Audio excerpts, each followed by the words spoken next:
Buenas noches, qué gusto que nos acompañe una vez más en el quinto foro Espacio Antivirus. Le saluda Liliana Flamenco y como siempre pues este foro es gracias a Revista Factum y el Instituto Holandés para la Democracia Multipartidaria. Esta noche pues como siempre vamos a abordar temas alrededor de la pandemia COVID-19 y ahora pues vamos a hablar sobre el COVID-19 y el control real de las pandillas. Como siempre contamos con la participación de especialistas en distintos temas alrededor del que vamos a estar hablando. Me complace presentar a Verónica Reina, ella es directora de Derechos Humanos del Servicio Social Pasionista. Verónica, buenas noches, ¿cómo estás? Hola, buenas noches, gracias por la invitación. También nos acompaña Luis Enrique Amaya, él es periodista y consultor experto en seguridad pública. Luis, buenas noches. Hola, muy buenas noches, un placer, gracias por tenerme acá.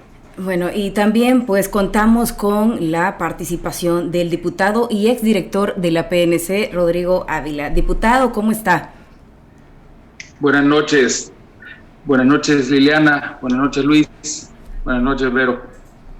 Bueno, vamos a comenzar como siempre pues dando una breve introducción alrededor de este tema, y es que con el fin del conflicto armado en El Salvador y dando inicio a una nueva era con la firma de los acuerdos de paz, un nuevo fenómeno pues se avecinaba también, y son las pandillas, conjunto que fue cobrando fuerza y estructura a lo largo de las últimas 3 décadas. Desde entonces cada gobierno en turno ha implementado distintas medidas, por ejemplo el plan mano dura, plan mano super mano dura e incluso pues treguas. Los resultados pues no han tenido mayor éxito.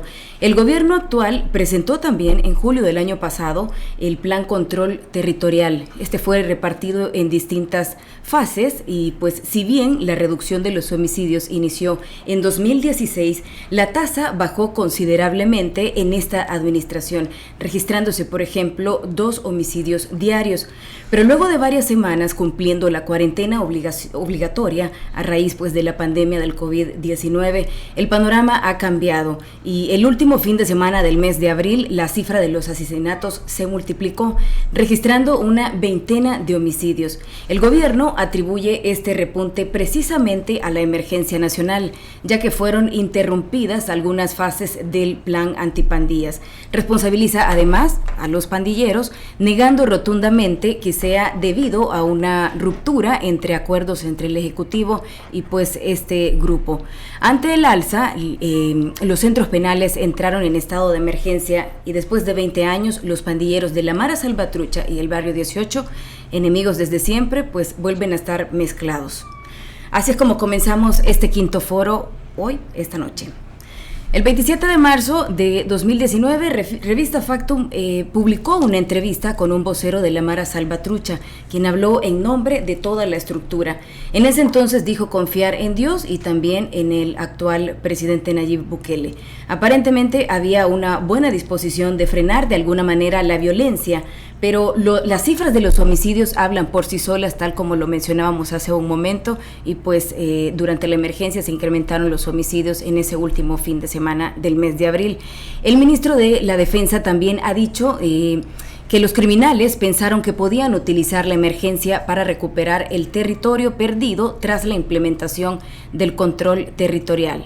Ahora bien, ¿a qué atribuyen ustedes la reducción de homicidios que se venía registrando y el repunte del último fin de semana del mes de abril? Comenzamos contigo, Verónica. Bueno, hola, primero gracias de nuevo por la invitación a participar de este espacio. Quizá responder a la pregunta inicial es compleja y requiere quizá una retrospectiva de las acciones o políticas, estrategias de seguridad que el gobierno actual ha tenido en los últimos meses o en su casi primer año de gobierno. Como ya bien comentabas al inicio y como parte introductoria del programa, el Plan Control Territorial ha sido la bandera de lucha en el ámbito de seguridad que este gobierno ha asumido como su estrategia para el combate de la criminalidad, en particular de las pandillas. Este gobierno no se ha diferenciado de otros en asumir que la mayor cantidad de los homicidios y de la criminalidad en el país es cometida por estos grupos, por las 3 pandillas dominantes, y que por tanto sus políticas de seguridad deben de estar encaminadas a abordar, en el mejor de los casos, pero generalmente a combatir estos grupos delictivos desde una estrategia meramente represiva, como ha sido la costumbre en los gobiernos anteriores, sin importar el partido político que ha estado en el gobierno. Y por tanto, a partir de junio, cuando toma poder el actual gobierno, la estrategia y el discurso gubernamental en torno al tema de seguridad cambia, para mi modo de ver, drásticamente de una explicación o de un abordaje que pretendía ser más o menos integral, donde se había hablado de prevención de la violencia, de recuperación del tejido social, de rehabilitación y reinserción a personas en conflicto con la ley, y obviamente también del combate a la criminalidad, cambia a una estrategia meramente represiva en contra de las pandillas y que busca dirigir nuevamente todas sus acciones en torno a la actuación que hacen estos grupos criminales.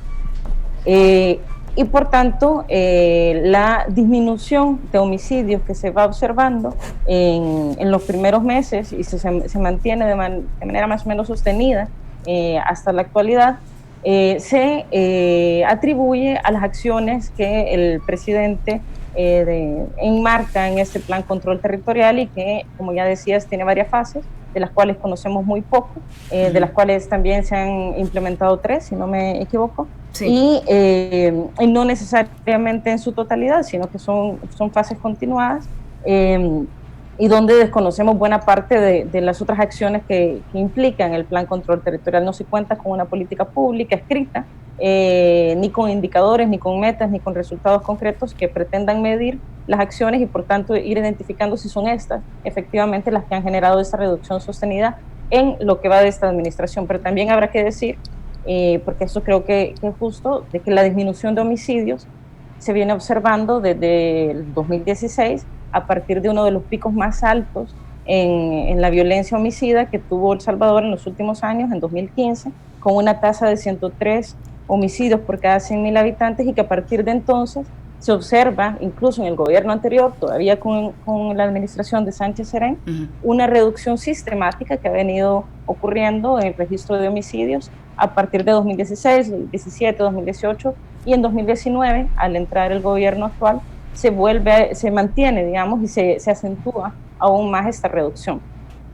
Explicar si, de buenas a primeras, al menos, si efectivamente es el plan control territorial el que ha generado esta reducción de homicidios, es casi imposible, porque al no contar con claridad de cuáles son las estrategias, cuáles son los mecanismos, cuáles son los indicadores, cuáles son las líneas de acción, cuáles son los municipios priorizados y qué acciones en esos municipios y sobre qué delitos específicos ha establecido este gobierno su política de seguridad. Al no contar con esa información, no podemos saber si la acción que se ha efectuado ha tenido específicamente ese impacto en el país, que es la reducción de homicidios. Muchos hablan de otras posibilidades que pudieran estar afectando a la reducción de homicidios, y en eso sí hay una participación, pareciera relevante y significativa de las pandillas, y ahí es donde también entra realmente el conocer qué niveles de implicación tienen estas estructuras criminales, que evidentemente es mucho. Lo observamos en la tregua de 2012-2013, cuando hubo un acuerdo de reducir los homicidios y el descenso fue llamativo e inmediato, y es una de las posibilidades que se maneja en este momento, ya sea entre una tregua entre las mismas pandillas, entre algunas de estas, o incluso una negociación también, una tregua de estas con el gobierno actual. Okay. Diputado, también quizás la misma pregunta, ¿a qué le atribuyen ustedes esta reducción de homicidios? Pero también, con su experiencia en gobiernos anteriores de Arena, para ser más específico, ¿será que la represión es la que ha caracterizado también a todos estos gobiernos? No necesariamente, Liliana. Lo que pasa es que eso fue lo que más sonó. De hecho, recuerdo que en los años 90 la temática era muy distinta. Estábamos viendo yo fui director de la policía y estuve en la seguridad con 2 presidentes distintos. Uno con el presidente Calderón Sol y la otra vez con el último gobierno de Arena. los momentos fueron distintos. En los 90s estamos atravesando todavía los conflictos postraumáticos o los problemas que se derivaban del conflicto del post-trauma del conflicto. Y después el tema de las pandillas, que es lo que nos ocupa hoy en esta conversación, surge de una manera muy especial y muta de una manera muy especial por varios fenómenos. Uno es por yo voy a mencionar rápidamente, así tangencialmente, algunos de los factores que afectaron el tema de las pandillas. Primero, el tema migración, deportaciones. Y digo migración porque aquí ocurre un fenómeno importante de desintegración familiar y muchas familias quedan en manos de madres, se forman familias que tienen una desintegración en su estructura nuclear. Después vienen las deportaciones, donde viene esta moda de las pandillas. El tema de los terremotos tuvo un efecto, y eso lo hemos estudiado. De hecho, yo formo parte soy del board de la directiva de la Iniciativa Global contra el Crimen Organizado, y hace poco hicimos un estudio precisamente de los efectos a veces de temas que tienen que ver con desastres naturales, migración interna, migración externa, deportaciones, con el tema de la criminalidad. Aquí el tema de los terremotos afectó muchísimo porque generó movimientos y migraciones internas de una manera totalmente desordenada. De ahí otro tema fueron las políticas públicas erradas y sobre todo mediáticas. El tema del mano dura era un eslogan mediático, o sea, realmente no había un plan per se que tenía que ver. O sea, eso de las capturas masivas al final lo que generaba era mayor germen. Pero entonces eso no estaba funcionando ni en el momento. ¿O por qué lo implementaron en ese? Bueno, mire, entonces? Eso era porque ese era un elemento mediático. Eso se dio en la época del presidente, se inicia con el presidente Flores y después lo retoma como política de campaña el presidente Saca. De hecho, yo asumí la dirección de la policía con una condición. Y la última vez que fui director de la policía no se volvió a utilizar una tan sola vez. Eso es lo que pasa, que no queda registrado en la mente de la gente no se acuerda. El concepto mano dura no se volvió a utilizar, y por eso asumí yo la dirección de la policía en unos momentos bien difíciles, cuando también había sucedido dos temas que afectaron muchísimo eso, y lo digo con toda claridad. Uno fue precisamente el tema carcelario, el tema de crear cárceles exclusivas para los grupos delincuenciales. Fue un error catastrófico. Yo lo dije y lo vi venir y lo advertí, y se hizo como una medida temporal para evitar esas matanzas y esos motines que generaban unos grandes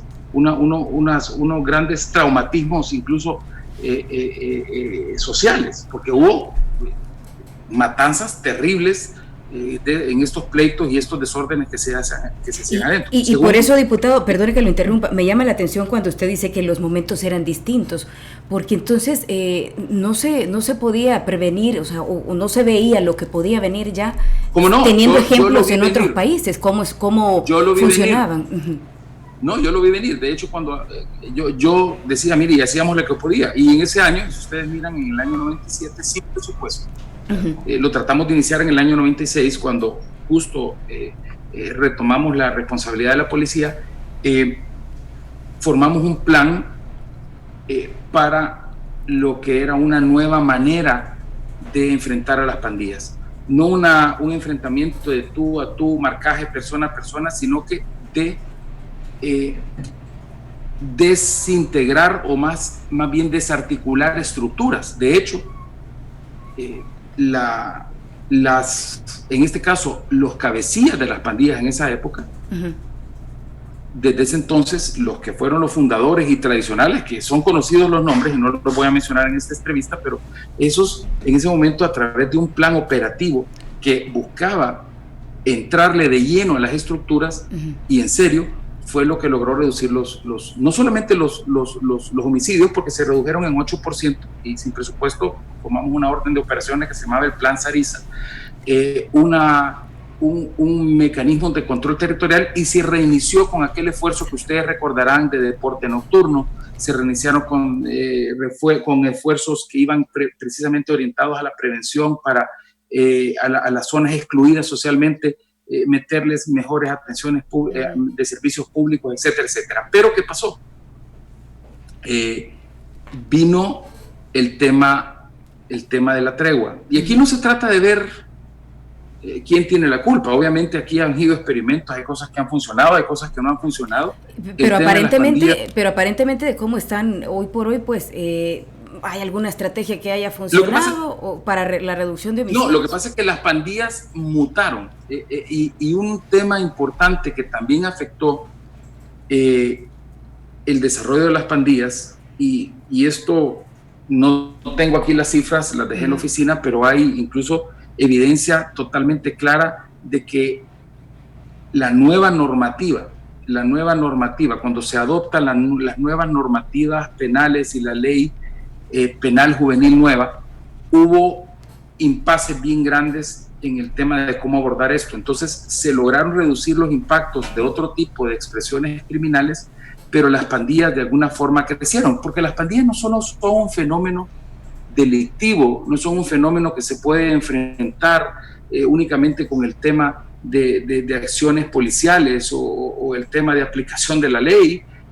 o sea, lo que son los aspectos represivos eminentemente, sino que es un tema social. Okay. El tema de la tregua fue otro factor que de alguna manera hizo que las pandillas mutaran a lo que ahora son. Y yo lo recuerdo con claridad, porque hubo una época, hace 3, 4 años, donde las pandillas se enfrascaron en un ataque sistemático contra los miembros de la policía y del ejército. Eso, cuando yo fui director de la policía, teníamos ese problema de que nos mataban policías, pero eran las bandas armadas, eran los grupos armados. Las pandillas no se metían en ese tipo de acciones. Y ya vamos a entrar más, sí, y ya vamos a entrar más con ese tema también, diputado. Sí, y solo quisiera decir una cosa, que hoy por hoy lo que estamos viendo, y es un tema que en criminología se está ocupando, estamos viendo que hay dos temas. La violencia se expresa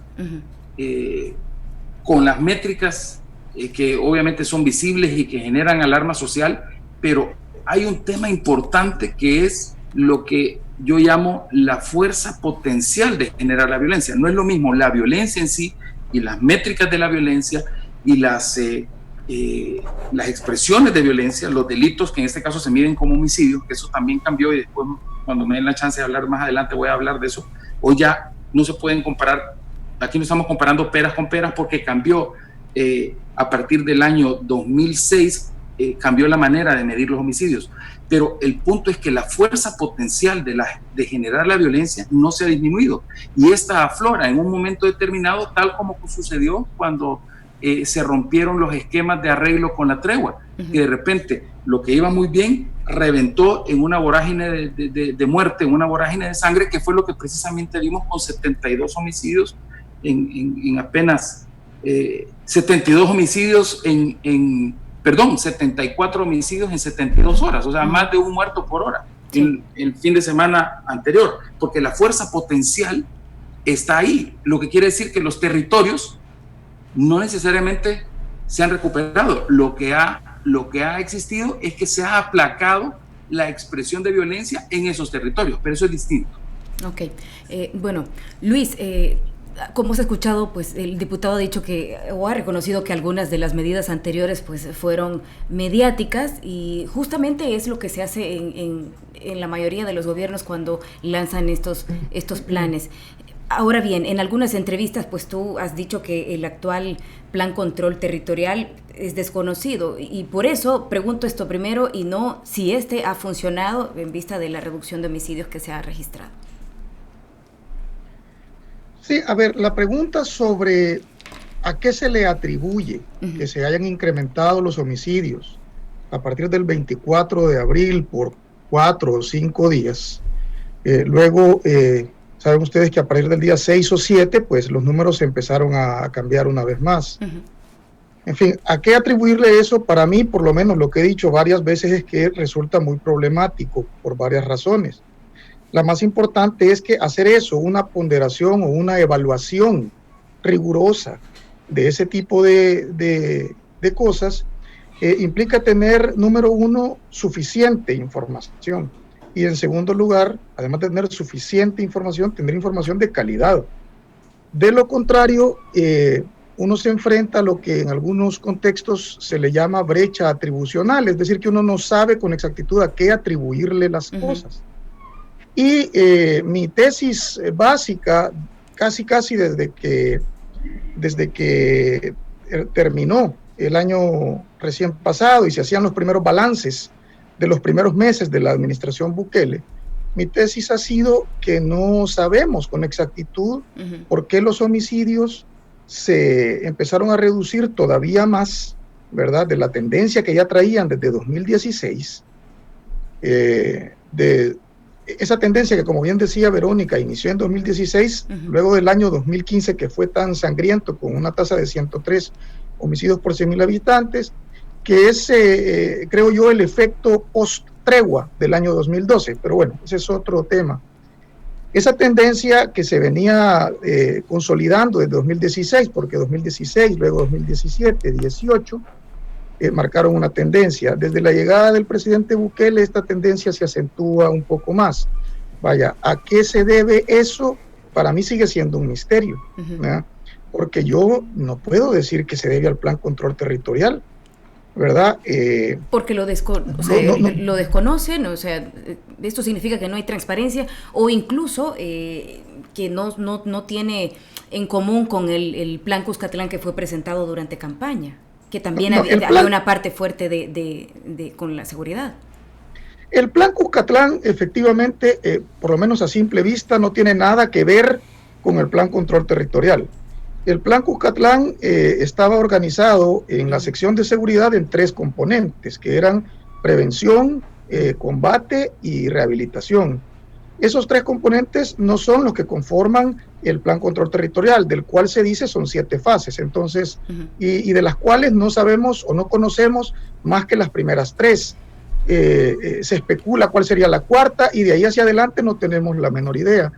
Entonces, ese plan no es, eso es un hecho, ese plan no es igual al establecido en el Plan Cuscatlán, pero ciertamente no es información suficiente para evaluar ese plan, ni siquiera lo conocemos. Yo ya he dicho en otro momento que yo sí entiendo perfectamente que se diga que hay ciertas secciones de los planes de seguridad, aquellas que tienen que ver con inteligencia, con información sensible.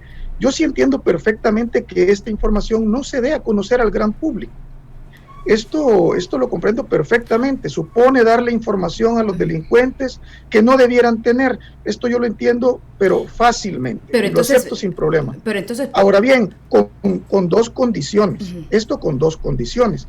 La primera es que hay que asumir que sí acepto que una parte no se pueda dar a conocer, pero no significa que todo deba ser, todo el plan o toda la estrategia deba ser oculta o secreta, porque seguramente hay secciones que no tienen información sensible.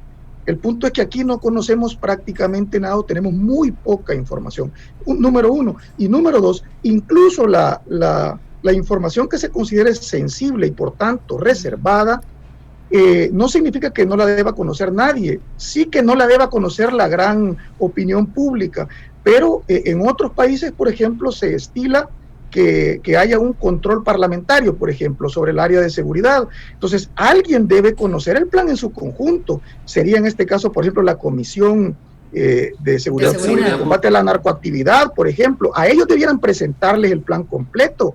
Alguien debe estar en capacidad de supervisar, pero no con el sentido de obstaculizar, sino de apoyar la ejecución del plan. Y yo creo que, por ejemplo, esta comisión podría ser una.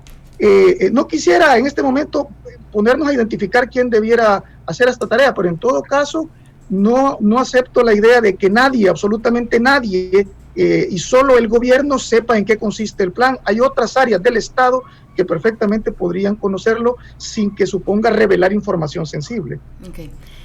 Verónica, escuchando todo esto y también tu opinión al principio, ¿quién controla entonces el territorio salvadoreño? ¿El Estado o las pandillas? Y esto pues es fundamental y súper importante para entender, ya que pues nos parece un poco súbita el alza de homicidios a finales de abril. Bueno, ese, como decía ya Luis Enrique también, es una buena pregunta, ¿verdad? Hay indicios de que el control, al menos en quien ejerce la violencia y la criminalidad en ciertos territorios y de cierta manera, siguen siendo las pandillas. Y esto se observa claramente cuando ocurren hechos como los pasados del fin de semana, donde se observa un incremento muy fuerte y pareciera intencional de los homicidios y que intentan, a mi modo de ver, mandar un mensaje. Al menos, no sé si al gobierno, no sé si a la Asamblea Legislativa, no sé si a la población o a las fuerzas de seguridad del Estado, pero sí pareciera que es un mensaje donde se dice: aquí estamos, seguimos teniendo la capacidad de desestabilizar en términos de seguridad al país y de generar estos desbalances, digamos, en los registros de homicidios de un día a otro. Ese control territorial que las pandillas todavía tienen se observa de distintas formas. Se observa, por ejemplo, con la participación en otro tipo de delitos, quizá no la violencia homicida, pero sí, por ejemplo, en los casos de desplazamiento forzado e interno, donde son las pandillas todavía las estructuras que generalmente señala a la población como las principales responsables de amenazas que les obligan a movilizarse dentro del territorio e incluso salir fuera del país. Y se observa también con el hecho de que están cometiendo todavía otro tipo de delitos, por ejemplo, el tema de la extorsión o las desapariciones de personas. Entonces aquí lo que habría que pensar más bien es qué es lo que se está entendiendo por un control territorial. O sea, si el plan de gobierno en términos de seguridad está hablando de que está logrando, o que su objetivo principal es volver a recuperar el control de los territorios que se entiende han sido territorio dominado por estructuras ilegales, en este caso por parte de las pandillas, y que por tanto la reducción de homicidios implica que han logrado esa recuperación del territorio. Entonces ahí es donde surge la pregunta: ¿qué pasa cuando nuevamente se ven estos incrementos y queda deslegitimado el discurso gubernamental de que efectivamente tienen control en el territorio? Y por eso para mí es relevante que se piense qué es lo que se está entendiendo por controlar un territorio. Generalmente los gobiernos entienden, y sobre todo los gobiernos salvadoreños en los últimos años, luego de la firma de los acuerdos de paz, y creo que es también una herencia del conflicto armado interno, han entendido la recuperación y el control del territorio a partir del uso de la fuerza. Y por eso no llama la atención que el presidente Bukele haya aprobado, aunque realmente es un uso legítimo de la policía y de la Fuerza Armada, el uso de la fuerza en contra de las pandillas en este contexto de alza de homicidios, porque la respuesta habitual de los gobiernos ha sido la represión. Quizá no como se decía antes, quizá no ha sido el único elemento, pero a mi modo de ver sí ha sido el más preponderante en la mayoría de políticas de seguridad que se han desarrollado a partir de la firma de los acuerdos de paz. ¿Por qué? Porque generalmente los estados o los gobiernos, cuando no logran responder de manera efectiva ante una situación que se les sale de control, que no tienen las capacidades institucionales para recuperar o más bien entrar a los territorios perdidos, lo que hacen es recurrir a la fuerza. Y esto es tan lógico como entender la violencia, por ejemplo, que se ejerce dentro de la familia. Yo siempre pongo ese ejemplo. Cuando un papá no logra educar o una madre no logra educar a sus hijos e hijas en un contexto de disciplina, de responsabilidad y autocontrol, y esto requiere tiempo, requiere inversión, requiere educación, requiere presencia, requiere participación, diálogo, lo que hace es recurrir a la fuerza, es recurrir al castigo. ¿Por qué? Porque es la forma más fácil, entre comillas, de lograr controlar la amenaza de manera muy a corto plazo. Y como ya mencionaba el diputado Ávila, estos planes mano dura lo que hicieron fue mostrar una capacidad de fuerza del Estado, en particular de los gobiernos, con el plan mano dura y después con el plan super mano dura, para querer mostrar que tenían control del territorio. Y si uno observa y compara los discursos y las acciones que se desarrollaron dentro del plan mano dura y super mano dura, y las compara con el plan control territorial, con lo poco que sabemos del plan control territorial y los discursos que están en torno a este plan, pareciera que es el mismo. O sea, que solo se le ha cambiado el nombre. Se habla siempre de grupos de tarea conjunta con la Fuerza Armada. Hay una preponderancia de la militarización de la seguridad. Hay grupos especializados, antipandillas, y toda la política de seguridad parece orientarse al combate de estas estructuras, ignorando otro tipo de delitos.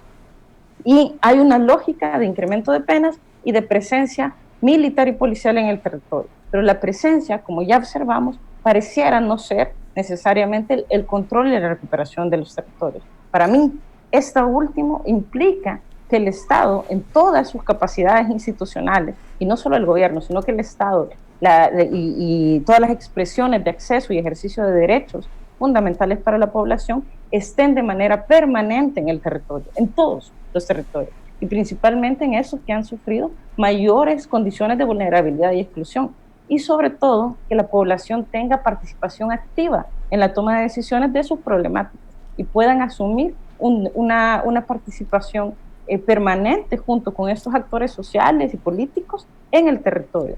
Esa es una recuperación efectiva del territorio, y eso todavía no se ha logrado. Lo que se intenta vender con presencia policial y militar en el territorio es lo que se vende como control territorial, pero que al final, si hay una decisión unilateral de las pandillas de incrementar estos homicidios, pareciera de que va a ocurrir, como ha ocurrido hace una semana.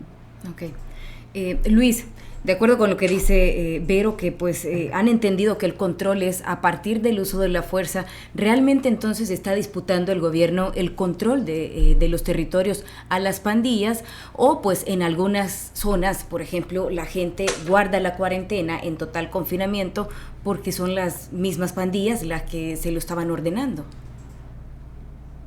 Sí, a ver, el tema del control territorial, ese punto para mí es una vez más difícil de establecer. Solo quiero cerrar un tema que creo que quedó pendiente de la intervención anterior. Okay. Y es que decía, así como no supimos a qué se debió que bajaron los homicidios como lo hicieron, ahora que se han incrementado, o en esos días que subieron, tampoco lo sabemos con exactitud, solo tenemos ideas de algunos escenarios posibles y de hipótesis en general.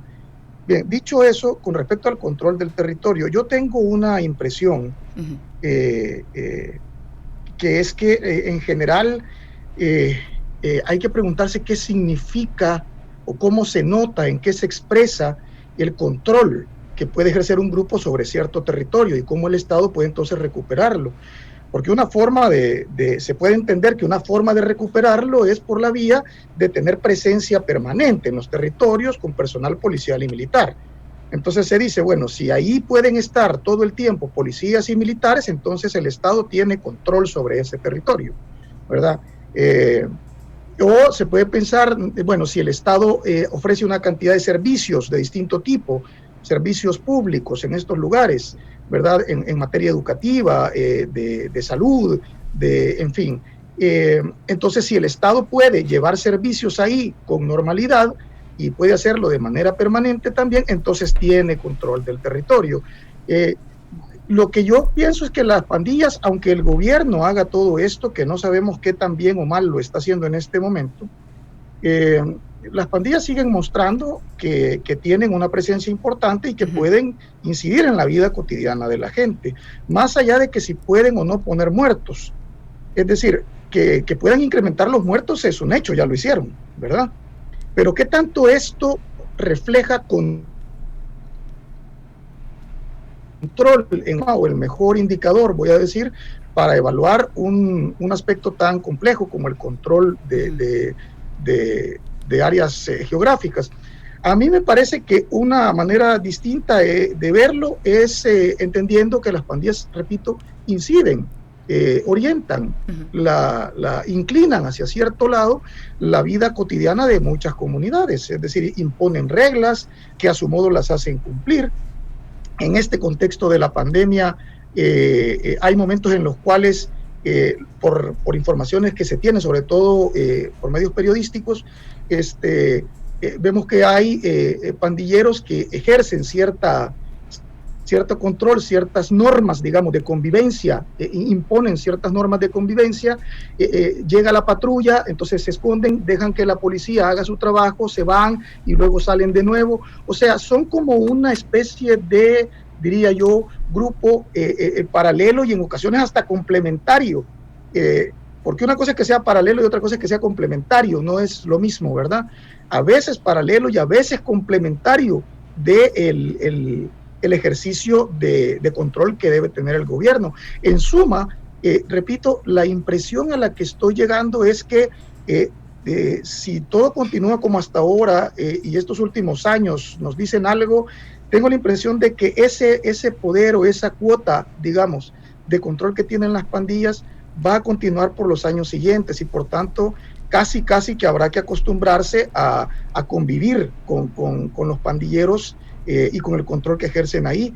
Esto no significa, repito, que tengan un control tan pleno y tan absoluto como suele decirse. Hay gente incluso que sostiene que la policía, hay lugares en donde la policía no puede entrar si no es con grandes operativos.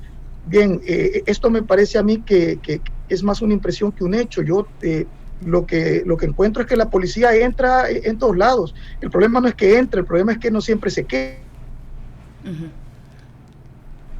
Y no solo la policía, sino el Estado en general, ¿verdad? No solo se trata de llegar, sino de permanecer ahí, y no solamente con la fuerza, sino con todo el instrumental que tiene el aparato público para ejercer su presencia, que no solamente es de orden policial y militar. Pero entonces, ¿significa esto, diputado, o será que las pandillas han entendido ese peso político y social que tienen?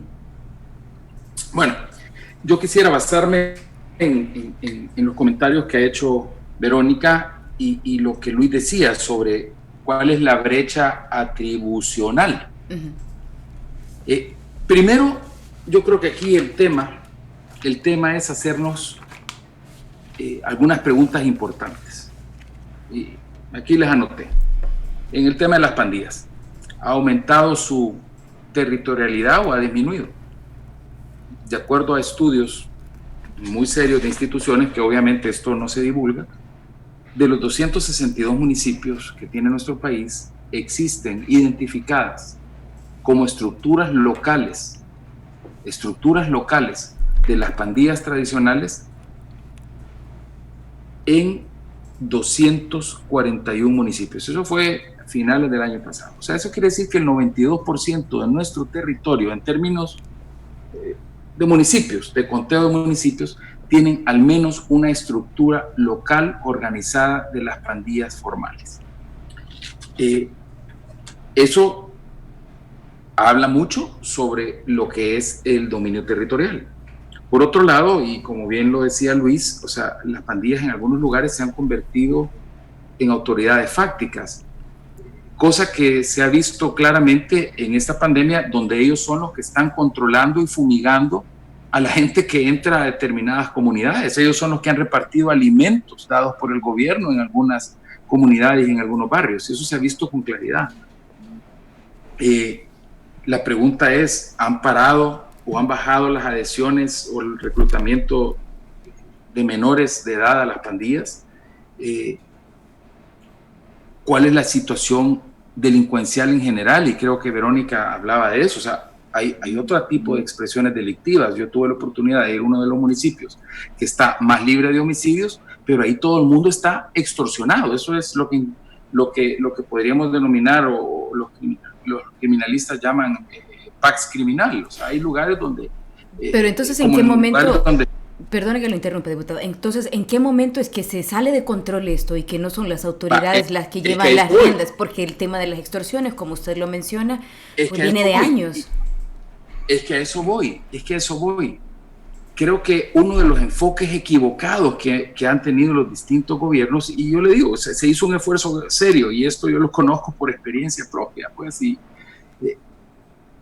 se ha enfrentado la delincuencia no en términos de la capacidad potencial, y estamos hablando de crimen organizado. No es lo mismo la delincuencia común, la delincuencia organizada, que que la delincuencia organizada. Y las pandillas son una forma de delincuencia organizada con arraigo social. O sea, no son como las mafias tradicionales, pero son una especie de delincuencia organizada y son una de las más difíciles de erradicar y combatir. Y aquí viene otra pregunta importante. Y esta pregunta es importantísima. ¿Qué es verdaderamente la recuperación territorial?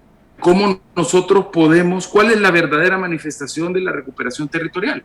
No es que no hayan delitos, o no es que no hayan homicidios, sino que no existan estructuras que coaccionen o dominen o ejerzan un nivel de influencia sobre la comunidad. Y aquí viene. ¿Usted cree que temas va para largo, como decía Luis?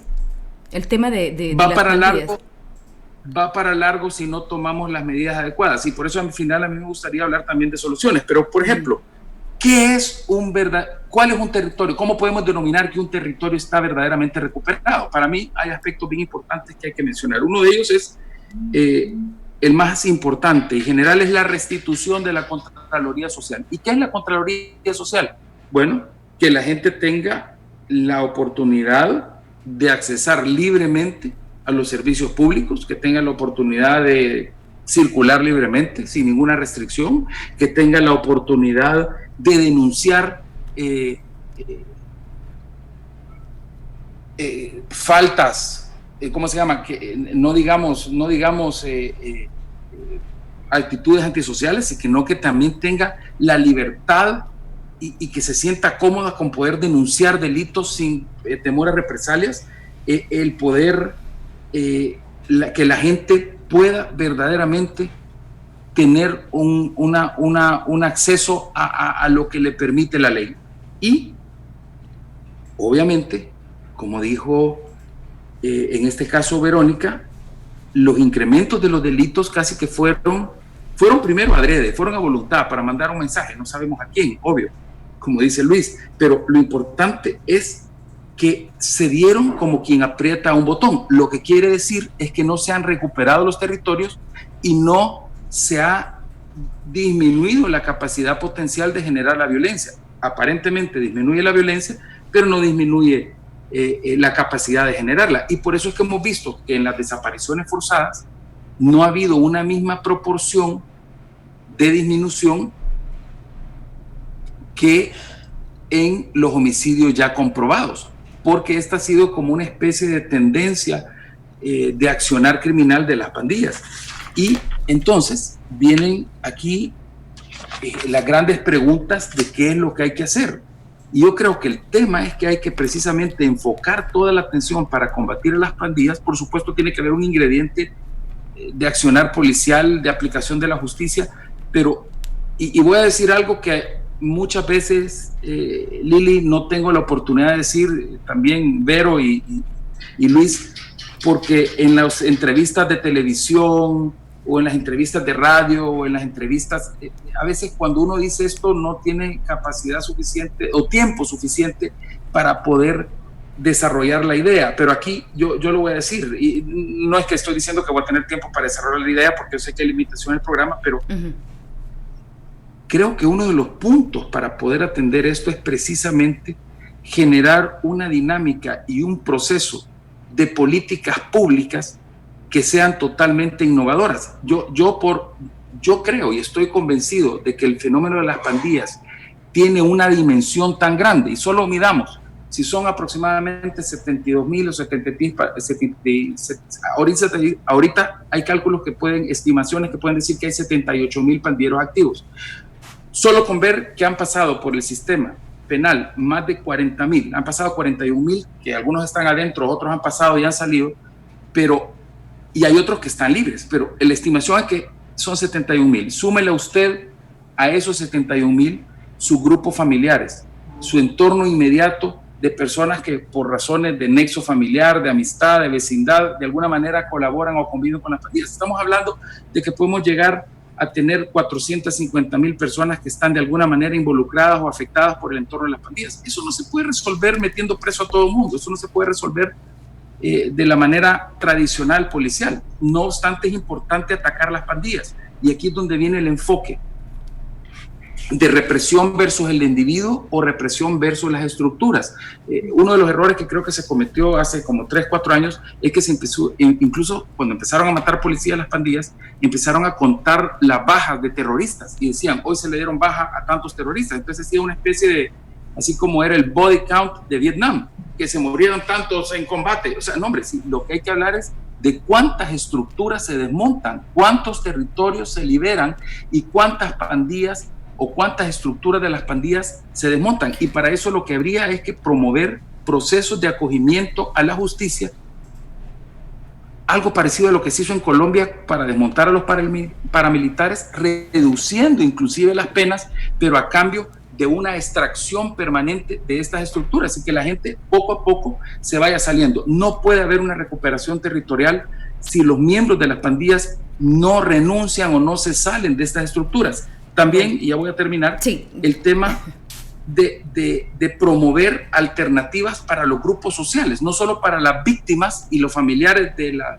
no solo para las víctimas, sino que para las familias de los mismos victimarios, para hacer una reintegración.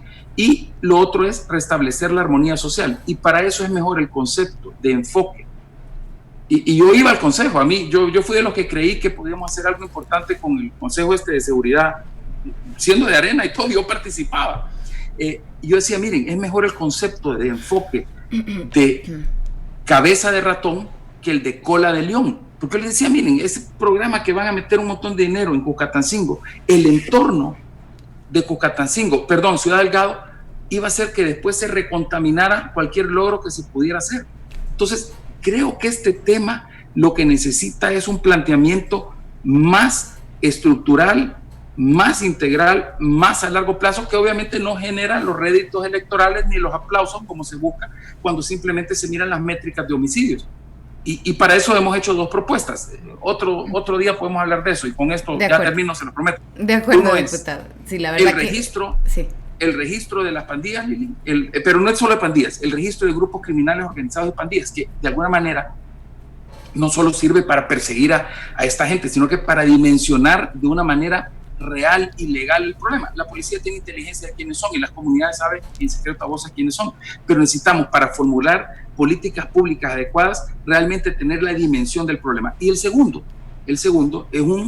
es una ley súper creativa, innovadora, y hasta cierto punto voy a ocupar un término que no me gusta ocupar, pero revolucionaria en términos de política pública, y es la ley de defensa social y abandono de la violencia. Es un proyecto que presentamos hace 4 años, que básicamente lo que busca es precisamente la recuperación integral de los territorios, desmontando las estructuras de las pandillas y ofreciendo alternativas, porque hoy por hoy ya no tiene que ver el tema únicamente de la pobreza. Da casualidad de que después de los terremotos, los lugares donde más trabajo había en El Salvador, los lugares donde más oportunidades había en El Salvador, los lugares donde más acceso a educación, a transporte, a todo, que era el triángulo entre San Juan Opico, Lourdes, Colón y Santa Tecla, llegó a ser el triángulo de la muerte. O sea, el lugar donde más oportunidades había para los jóvenes, entre comillas, era el lugar donde más se metía las pandillas la gente, porque las pandillas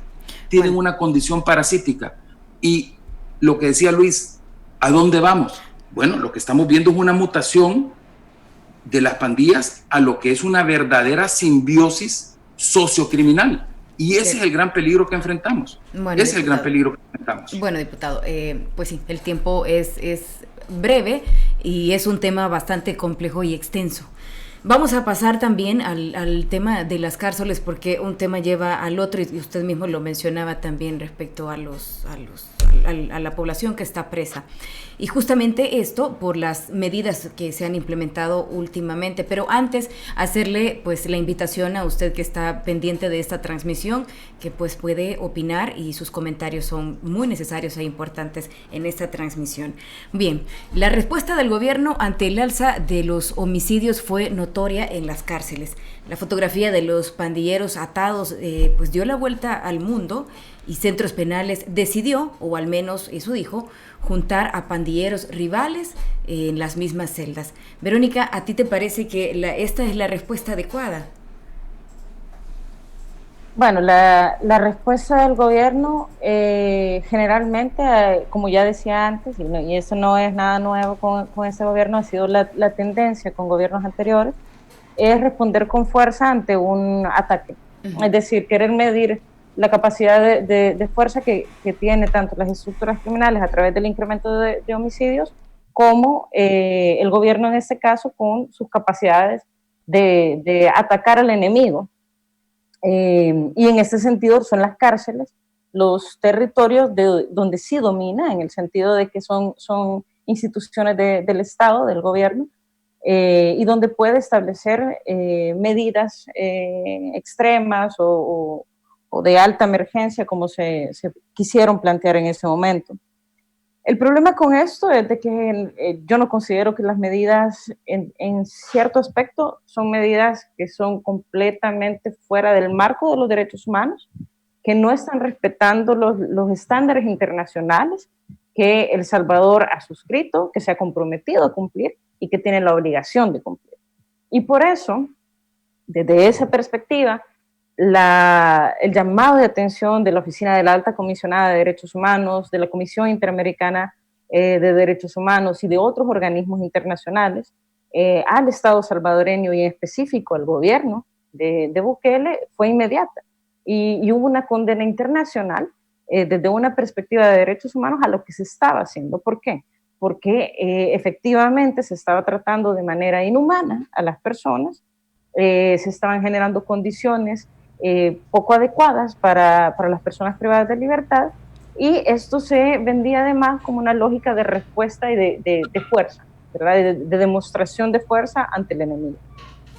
Por ese lado, son completamente condenables las respuestas de este gobierno ante el incremento de homicidios, porque uno, tampoco se tiene información, aunque el discurso gubernamental fue de que a partir de la salida de un cabecilla de una pandilla, había llevado órdenes a las estructuras en el territorio para el incremento de homicidios. En caso de que ese hubiese sido realmente la razón de ese incremento, el Estado y el gobierno no tiene por qué castigar el doble a personas que están dentro de su protección, dentro de los centros penitenciarios, por una acción que ha sido, en teoría, identificada en una persona y en otras estructuras que están fuera de los centros penales. Eso, en un primer sentido, ni siquiera tiene lógica de por qué castigar a quienes ya están cumpliendo sus delitos. Yo sé que esta opinión es poco popular, que la gente no quiere escuchar que las personas privadas de libertad tienen derechos y que deben de respetarse esos derechos y esos estándares internacionales, independientemente de si estamos en Suiza o si estamos en El Salvador.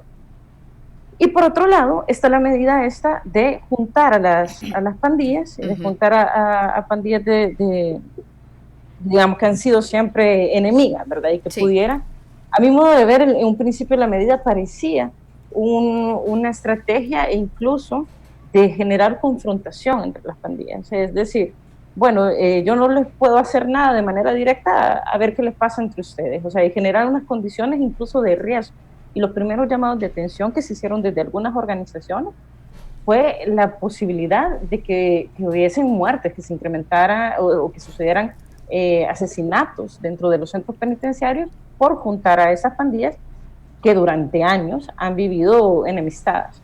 Sin embargo, lo que observamos fue lo contrario, que pareciera, y hay información también periodística, entiendo tiene algún sustento e información gubernamental, de que hay un acuerdo entre las pandillas de no agresión, precisamente porque sabemos que en condiciones en las que se encuentran en los centros penitenciarios y en esa cercanía que pudiera haber ese tipo de enfrentamientos es altamente peligroso y puede ser una masacre.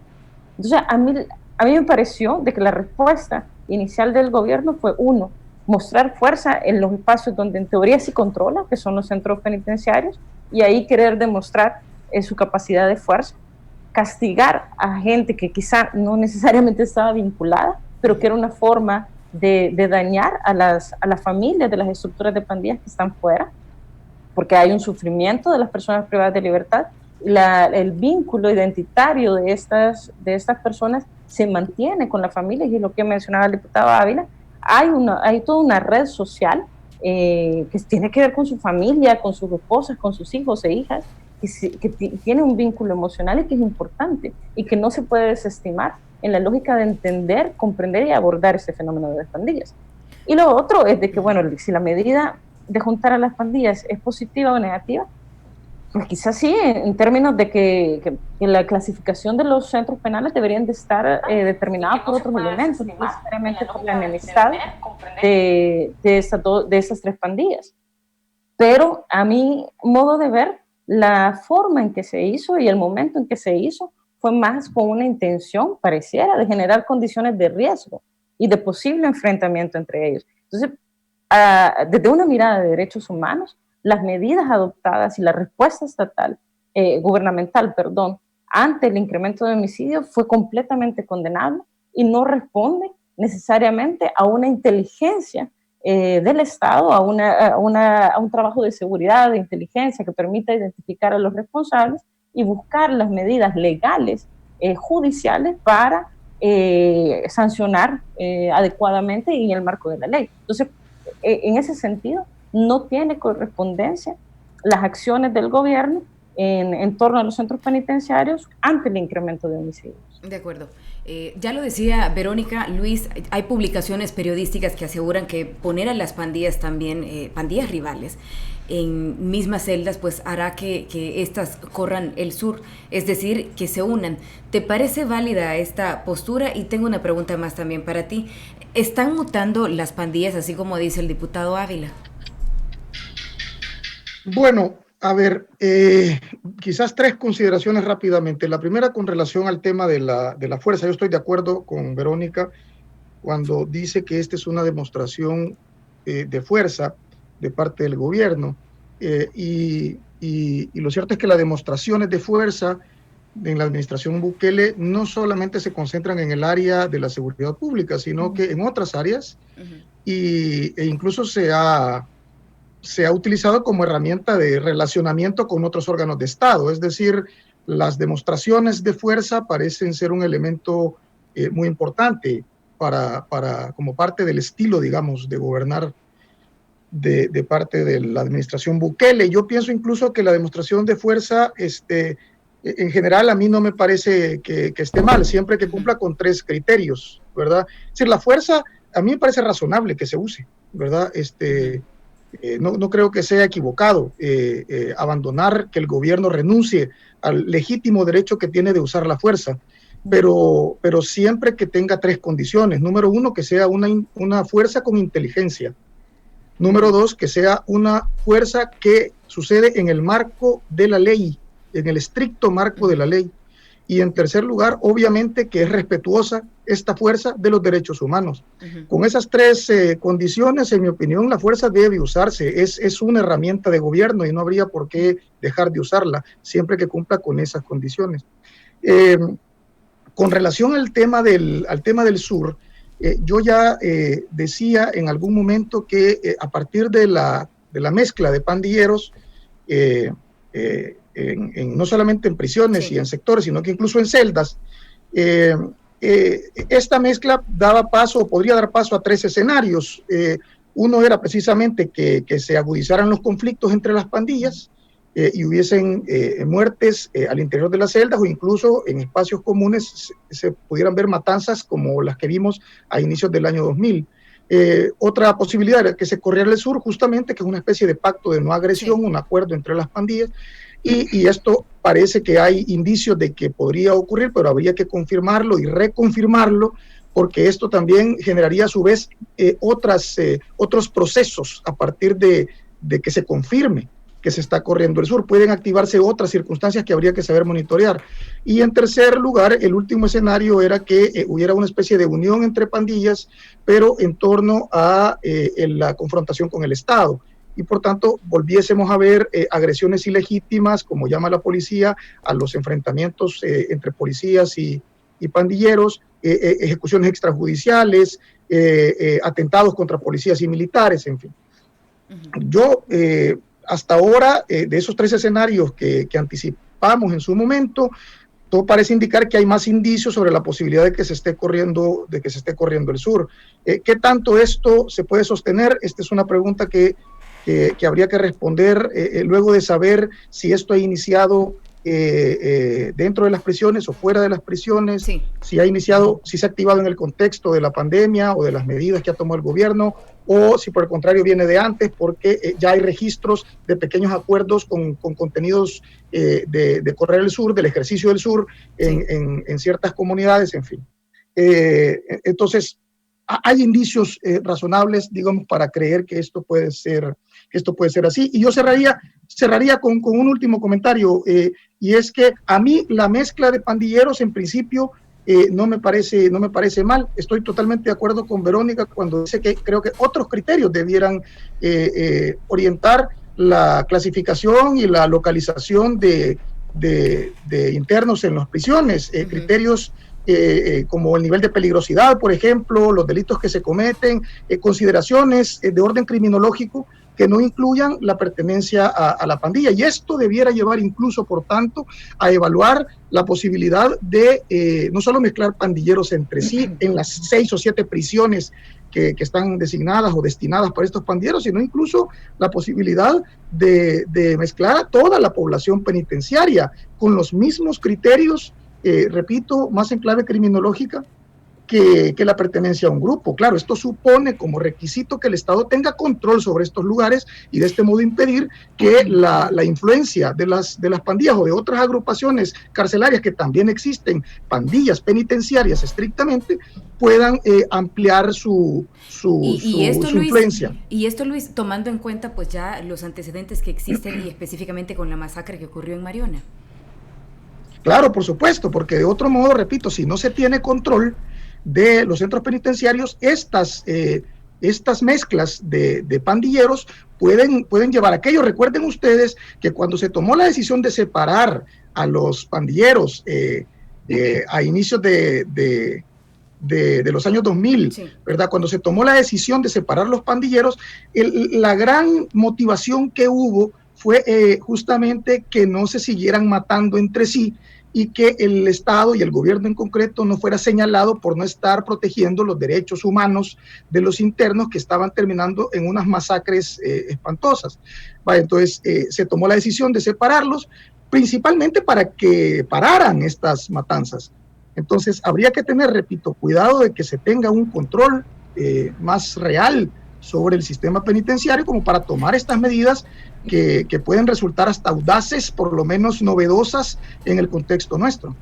Justamente en esos años, durante esas gestiones, es que usted pues también estaba como funcionario público, diputado Ávila, en frente de la Policía Nacional Civil. ¿Cómo contribuyó al entendimiento actual de las pandillas que en los gobiernos de Arena pues se decidiera separar a las pandillas en las cárceles del país? Bueno, a mí me tocó vivir los motines carcelarios.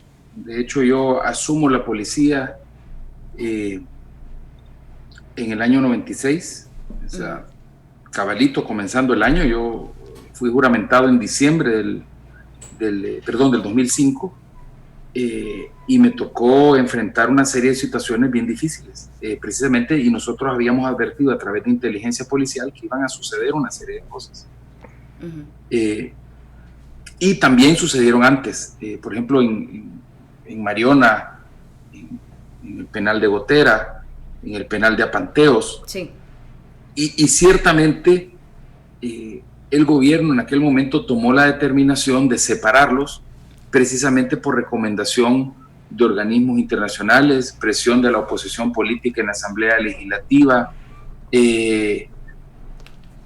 organismos y ONG de derechos humanos hicieron una gran presión para eso. El tema es que el plan que se diseñó para poder paliar esta situación sin que hubiesen tampoco efectos negativos al unirlos en recintos exclusivos para estas estructuras que estaban ahí por un común denominador en cuanto a la pertenencia a determinado grupo, era crear la infraestructura adecuada, y de hecho se creó en papel. Yo recuerdo que participamos, y su servidor participó en diseñar lo que iba a ser el penal modelo de Izalco, que tiene que tener condiciones físicas en el sistema para poder permitir precisamente una integración de la población reclusa sin que se den estos problemas. Lo que pasa es que no hubo presupuestos, se redujo el presupuesto de seguridad, hubo problemas serios porque el presupuesto general de la Nación, por ejemplo, en el año 97 se aprobó hasta junio, imagínense ustedes, o sea, hasta junio, mayo, finales de mayo se aprobó el presupuesto general de la Nación. Entonces, el tema aquí es que sí tiene que existir una reversión paulatina, sostenida, inteligente de el encarcelamiento por denominación. Eso tiene que darse, pero no exclusivamente a nivel de los grupos de pandillas. Eventualmente, como dijo Luis, debería ser por el tipo de crímenes o los niveles de peligrosidad, indistintamente si son personas que pertenecen o no a las pandillas. Y eso, a su vez, se tiene que dar y debería de obedecer a una desarticulación también progresiva de las estructuras de pandillas, porque pero en sí, hoy por hoy, perdone que lo interrumpa, en sí, ¿acertaron con esa medida o fue un error? No, meterlos fue una medida necesaria de manera inmediata para evitar las matazones, para evitar las masacres, pero el problema fue, y yo lo argumenté, que no debería de haberse quedado así. Debería de haberse comenzado un proceso de reversión de ese encarcelamiento discriminado, pero después fue más fácil, y es más, los mismos jueces, y tengo que decirlo con claridad, los jueces de vigilancia penitenciaria y los jueces preguntaban a las personas que llevaban a las vistas públicas, a los procesos judiciales, y le decían a los hipotes estos, mire, ¿y vos a qué pandilla perteneces? A tal. Bueno, entonces te voy a mandar a tal penal. Los abogados defensores en los procesos judiciales que defendían a los miembros de pandillas pedían y solicitaban al juez permiso para que se le recluyera a su cliente en tal o cual penal, porque ahí estaban las estructuras a las cuales pertenecía. Entonces eso lo que hizo fue que las verdaderas universidades del crimen y los verdaderos centros de reclutamiento y centros neurálgicos de operaciones criminales de las pandillas fueran las cárceles. Por eso es que en la legislatura pasada, ya siendo diputado, fue este servidor el que le dio iniciativa a una reforma a la ley penitenciaria, pero al mismo tiempo le dimos la iniciativa de ley a las medidas extraordinarias para controlar los penales. Es importantísimo que el Estado pueda controlar los penales. Si el Estado no controla los penales, mucho menos va a controlar lo que sucede en la calle. Lo que pasa es que todo, obvio, se tiene que hacer dentro del marco de la ley. Pero entonces, de alguna manera, lo anunciado ahora y también las medidas que se han implementado en el gobierno actual son positivas. Bueno, como usted dice de que es positivo, porque se tiene que tener control de los penales. Esas medidas se dan en el marco de que en el año 2018, precisamente en diciembre del año 2018, le dimos y aprobamos de que las medidas extraordinarias se convirtieran en medidas permanentes como reformas permanentes a la ley penitenciaria. Lo que pasa es que ahí hay un marco de ley. El tema de sacar a todos estos con las espaldas peladas y tomar la foto, eso es una foto, eso es un mensaje. O sea, así como los pandillas mandan mensajes, se le están mandando mensajes. Y que en los gobiernos anteriores también se implementaba la misma medida, o sea, no en esas dimensiones, y por lo menos le quiero decir que cuando estuve encargado del tema, lo importante es controlar las cárceles a nivel de inteligencia, saber quién está sacando información, saber a dónde se están cometiendo los delitos, quiénes son los peligrosos, separar a los cabecillas que confabulan para cometer delitos, tratar de meterlos en programas para irlos separando de las posibilidades de generar delitos. O sea, se puede y se debe hacer mucho. Yo sí soy de la idea de que se necesitan controles, y fui de los que propuso esos controles, que cuando este gobierno llegó, cuando el presidente actual asume ya esas reformas ya eran permanentes. O sea que este presidente tiene oportunidades de poner controles en las cárceles que ningún otro gobierno ha tenido antes, porque ya llegó con esas reformas, pero siempre existe un marco legal donde se limitan ciertas situaciones. Pero como digo, aquí lo que se pasa es que se está mandando una foto, un mensaje a la población: mire, aquí estamos castigando a los que están generando tanta matazón y tanta violencia, y se le está mandando un mensaje a las estructuras criminales mismas que eso es lo que les va a ocurrir. Entonces, al final esto es un tema comunicacional, ojo, entendámoslo. Y eso es el estilo de este gobierno, pero simultáneamente se tiene que cumplir con la ley y se tiene que reorientar esa reversión para que haya un esfuerzo verdadero de rehabilitación y posteriormente lo más importante, que es reinserción. Pero yo siempre insisto que no puede haber una reinserción efectiva si no hay una extracción de las personas que pertenecen a las pandillas de estas estructuras, y creo que el enfoque ahí también ha sido muy errado y obviamente se aprende con el tiempo, porque no se puede reinsertar estructuras enteras. Primero, y alguien decía, se puede reinsertar a un pandillero, y yo digo, miren, es difícil si este pandillero no se ha salido de la pandilla y no se ha convertido en un expandillero, porque tratar de reinsertar a las pandillas enteras sin manteniendo ellos su razón de ser, su mentalidad, porque el tema de las pandillas tiene un componente ideológico, que no es un componente de ideología política o ideología, aunque eventualmente pueden llegar a eso, tristemente, pero no es un componente de ideología política, no es un componente de ideología o creencia religiosa, es un componente social de una forma de ver la vida, y hay que tratar de luchar para sacar de los corazones y de las mentes de estas personas ese arraigo a esa cultura violenta, y para eso hay que hacer un esfuerzo que no es que no genera aplausos para la popularidad o las mediciones que hacen de aceptación de gobiernos y tal. Esto es un tema serio, este es un tema que se tiene que abordar científicamente y, como digo, no para los aplausos políticos.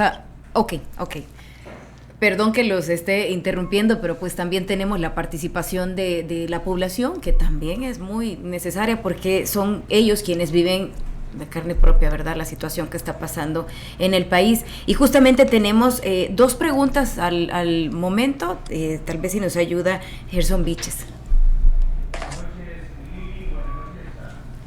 Buenas noches, Lili, y buenas noches a los invitados. Tenemos dos preguntas, varias participaciones, pero dos son las que han formulado como preguntas. La primera es de Alison Madrid y pregunta: un cambio profundo en la educación, una educación de calidad y gratuita, donde se puede insertar gran cantidad de jóvenes, ¿podría ayudar a largo plazo? Con un impacto en la reducción del número de jóvenes que quieren pertenecer o los obligan a pertenecer a las pandillas. Eso pregunta Alison. Luego tenemos a Tete Serrano Mendoza y dice: quisiera conocer cuáles serían las soluciones que propondría Verónica desde su punto de vista de los derechos humanos, o si pudiera mencionar algún ejemplo de cómo la criminalidad ha sido disminuida desde el lado de los derechos humanos. Bueno, Verónica. Perdón, Lili, no teníamos bien el audio y nos escuchamos. Sí, no. De acuerdo. Quizás si Gerson, no leerla. Gerson, si gustas, nos lees primero la última, que iba específicamente para Verónica, y luego leemos la siguiente, que pues ya también puede contestar el diputado Luis. Ok, la pregunta para Verónica es que quisieran conocer cuáles serían las soluciones que propondrían desde su punto de vista de los derechos humanos, o si se puede mencionar algún ejemplo de cómo la criminalidad ha sido disminuida desde el lado de los derechos humanos. ¿Se escuchó, Verónica? Sí, con dificultad, pero sí. Entiendo que la idea es qué podemos hacer, ¿verdad? Generalmente en esos pasos también la pregunta que queda al fondo, porque pareciera ser muy deprimente, muy triste el panorama y muy complejo de abordar. Entonces, yo creería que incluso el discurso predominante al abordar ese tema es decir de que los derechos humanos estorban para poder combatir la criminalidad, para poder atender los problemas de violencia, y que estamos en un país que no puede darse el lujo de actuar en el marco de los derechos humanos. Y yo aquí no puedo estar más en desacuerdo, porque justamente un país que se enmarca o enmarca su actuación, la legalidad, todas nuestras leyes, nuestros instrumentos legales, nuestros marcos normativos deben de estar fundamentados en los derechos que establece la Constitución y lo que rigen de alguna manera las actuaciones estatales de las distintas instituciones estatales y de las capacidades que ésta tiene para responder ante las necesidades de las poblaciones, así como sus límites. Entonces, al contrario, o sea, cuando uno desarrolla estrategias de intervención o respuestas a las problemáticas sociales desde la actuación gubernamental basados en derechos humanos, en los derechos fundamentales, son cuando estas respuestas pueden tener aún mejores resultados y unos resultados que permitan incluir a poblaciones excluidas, generar oportunidades a largo plazo, tener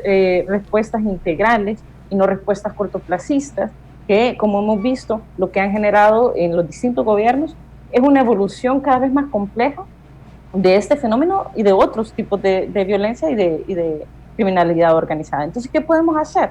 Empezar primero a exigir políticas públicas, primero públicas, dos, auditables, que puedan ser transparentes, que rindan cuentas, que estén fundamentadas en datos e información comprobada, verificable, que respeten la legalidad del país, que respeten las obligaciones y estándares internacionales a los que se ha comprometido el país y que permita la participación de distintos sectores.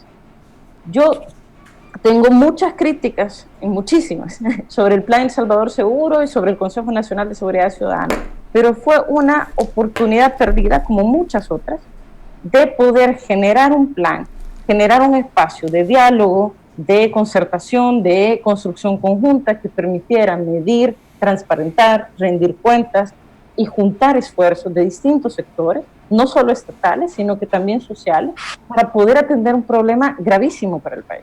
Entonces, sí. Las políticas que se puedan desarrollar basadas en derechos humanos a largo plazo, como decía el diputado, muy poco populistas, sino todo lo contrario, que la gente no está acostumbrada a escuchar, son las respuestas. Y son las que pueden garantizar que la población no solo pueda cambiar su mentalidad, porque no es solo un problema de pandillas, es un problema de que la sociedad salvadoreña tendemos a la violencia como respuesta ante los problemas. Okay. Entonces hay que abordar también un elemento cultural ahí. De acuerdo. Gerson, ¿nos ayudas con la otra pregunta? Sí, ¿me escuchan? Sí. ¿Escucha, diputado y Luis? Alison Madrid preguntaba, un cambio profundo en la educación, una educación de calidad y gratuita, donde puede insertarse gran cantidad de jóvenes, ¿podría ayudar a largo plazo? Con un impacto en la reducción del número de jóvenes que quieren pertenecer o los obligan a pertenecer a pandillas. Es decir, si la educación puede ser una apuesta a largo plazo para que disminuya la cantidad de pandilleros en el país. Eso es lo que pregunta Alison. Si entendí bien, preguntó si la educación puede ser si un cambio profundo en la educación podría ayudar a largo plazo. Básicamente es eso. Sí. Yo estoy convencido de eso, pero el tema es que este es lo que en términos, un criminólogo, amigo mío, suizo, habla de el germen galopante. Este es un fenómeno que ya comenzó. O sea, hay cosas que se pueden hacer partiendo de una realidad social y hay otras que se tienen que hacer con un problema que ya está con dimensiones no solamente desbordadas, sino que de alguna forma abruman la capacidad instalada que tiene el sistema para poder responder. Y por eso, cuando estamos hablando de que un 6% al menos de la población tiene alguna relación con esta forma de vida que tienen las pandillas, entonces no podemos entrar, digamos, con los conceptos tradicionales de prevención. No podemos tampoco entrar con los conceptos tradicionales de reinserción. Y por eso es que precisamente hay un componente de reeducación que al final algunos dirán, bueno, miren, lo quieren hacer forzado, que yo creo podemos encontrar en la Constitución de la República, y precisamente en el artículo 13 de la Constitución de la República, en su inciso cuarto, dice, y lo voy a leer, me lo puedo de memoria, pero lo voy a leer, que por razones de defensa social podrán ser sometidos a medidas de seguridad reeducativas, piensa bien la palabra, reeducativas, o de readaptación, los sujetos que por su actividad antisocial, inmoral o dañosa, ¿verdad?, revelen un estado peligroso y ofrezcan riesgos inminentes para la sociedad o para los individuos. Dichas medidas de seguridad deben estar estrictamente reglamentadas por ley y sometidas a la competencia del órgano judicial. Este artículo nos permite tener una gran creatividad. Algunos dirán, bueno, miren, lo que quieren es crear campos de concentración. Sí, pero la diferencia entre los campos de concentración que se podrían crear para los jóvenes, para sacarlos de esto, es muy distinta a la que Hitler quería para los judíos, para matarlos. Aquí es para salvarlos. Pero yo no estoy diciendo tampoco que hay que crear campos necesariamente. Lo que sí estoy convencido es que tenemos que abordar este tema desde la perspectiva social. La educación es importantísima, pero ojo, está comprobado, y yo puedo, no tenemos tiempo para hablar de eso, pero un amigo mío que trabajaba en la Unión Europea... Y justamente eso le iba a pedir, diputado, brevemente. Me dijo una vez, mira, vamos a hacerle esto porque jóvenes que están en las pandillas dicen que lo que necesitan son oportunidades. Se les dieron oportunidades, se les dieron equipos, se les dieron... hasta se les estableció un negocio formal, fondeado, con financiamiento, con donaciones, y al final terminaron, hice el tema de las panaderías, terminaron matando a los panaderos que competían con ellos en la zona. O sea, ¿por qué? Porque este no es un tema de trabajo, y a veces tampoco, la educación es importante, pero más que la educación es el tema de valores, de cambiarles el chip de cómo ver la vida, y ese tema es lo más sustantivo en esto. Tenemos que cambiarle el chip a una población que es muy grande, y para eso lo que necesitamos son precisamente medidas, y en el ámbito de la educación, en el ámbito de los valores y en el ámbito de las oportunidades. Pero ojo, oportunidades sin desmantelar las estructuras, como el ejemplo que di del Triángulo de la Muerte allá en el Departamento de la Libertad, no es la solución, porque a veces la solución no únicamente ofrecerles un trabajo que no van a aceptar, porque rentear o cobrar extorsión es mucho más atractivo que tener un trabajo regularmente o de regular remuneración. Bien. Remuneración, digo. Entonces sí creo y sí estoy convencido de que la educación, pero con una óptica muy especial, es una parte integral de la solución, por supuesto. Bien, tenemos otra pregunta. Gerson, si nos ayudas, por favor, y ya sí. Esta sería la última por el tiempo. Ok, bueno, es una pregunta de Juan Enríquez y dice, ¿cómo piensan reintegrar a un pandillero cuando el salario promedio es de $400 al mes, si solo con rentar a una tienda los consiguen en un rato y sin hacer nada con amenazarles? Luis. Perdón, no creo haber escuchado muy bien la pregunta. Gerson, ¿cómo se puede reintegrar un pandillero si el salario apenas es de $400, el salario que puede ganar, cuando y extorsionando puede ganar mucho más? Que ese es precisamente el tema. Claro, sí, claro. Bien, la ecuación suele ser bastante básica, me parece a mí, ¿verdad? Es decir, que una cuestión es lo relacionado con la posibilidad de que una persona sea capturada luego de cometer un delito. En otras palabras, así como debe haber un incentivo suficientemente positivo, ¿verdad?, desde el punto de vista de las oportunidades laborales, también debe haber una realidad, ¿verdad?, de que una persona, si comete un delito, existe una alta probabilidad de que le capturen. Y por tanto, en este sentido, si una persona no le gusta el salario que tiene, hace cualquier clase de esfuerzo legal para mejorarlo. No se pasa a la ilegalidad para mejorar su condición de vida, porque no es la manera, y lo que sucede es que debiese haber una alta probabilidad de que una persona que toma esta decisión sea capturada y sea detenida y enjuiciada, en fin. Pero si el problema es que hay una oportunidad laboral que no resulta atractiva y moverse en el mundo de la ilegalidad resulta sin consecuencias, pues ahí sí la respuesta creo que es bien sencilla. No hay suficientes incentivos para no dedicarse al delito. Bien. Tan simple como eso. Okay.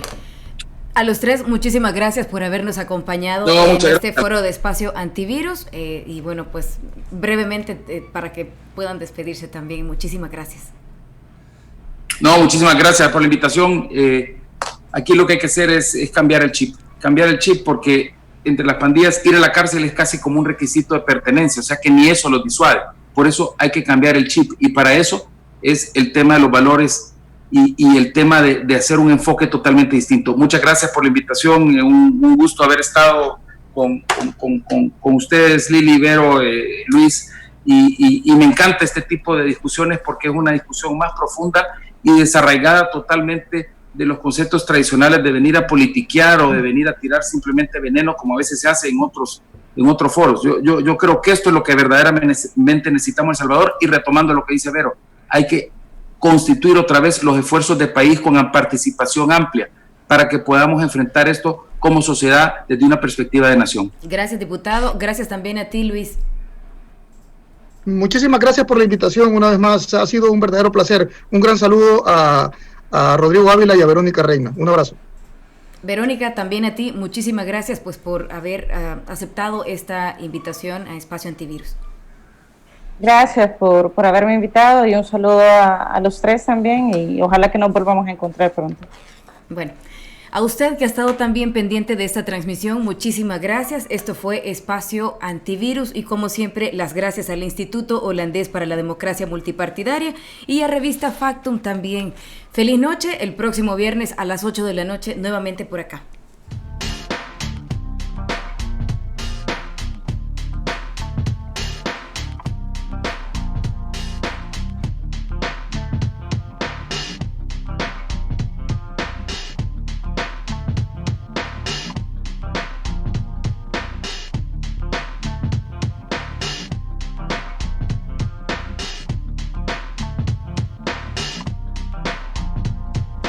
Ahí está.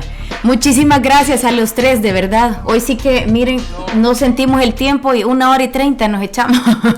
No, pero ¿saben qué? ¿Saben qué? Este tema, a mí algún día, de veras, y yo sé que ahorita no podemos andar en la calle, sino más, pues, pero este tema de veras es un tema de interés. O sea, no es un tema para, miren, este tema, a mí me gustaría un día poderme reunir con Vero, con Luis, para platicar de esto, porque yo sí siento que al final del camino hay un montón de soluciones que se pueden ver. Lo que pasa es que no son soluciones que generan aplausos. Es más, yo uno de los planes que tengo en la mente es, por ejemplo, que hay que hacer un programa masivo de reducción de penas a cambio de salirse de las pandillas, y eso se puede.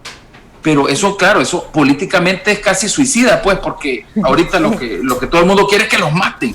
Y cuando se está hablando de un concepto totalmente diferente, por supuesto sin quitar la parte policial, que es a la que yo me acostumbré durante un montón de tiempo, pero uno aprende y uno mira y el fenómeno ya es social. A mí me gustaría algún día, de veras, que pudiéramos con Vero y con Luis, con Lili, y platicar y hacer esto, o sea, ya fuera de digamos, la parte, esa es la entrevista, pero sí poder platicar